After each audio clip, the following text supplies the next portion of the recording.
ang init ng panahon, gawa tayo ng juice, yung malamig, yung talagang sumasalat sa lalamunan.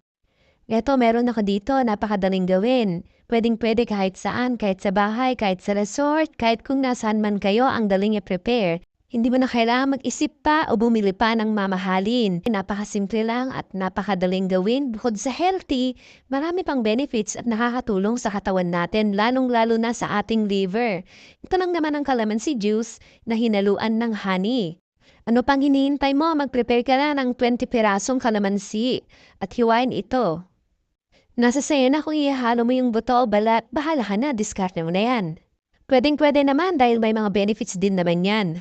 Basta kaya mong itolerate yung pagiging mapait niya. Optional lang kung gusto mong lagyan ng orange. Pwede kang gumamit ng malamig na tubig o lagyan na lang ng yelo. O ayan, may masarap at malamig ka ng calamansi juice. O di ba ang dali i-prepare bukod sa healthy na sa matiskarteng paraan pa.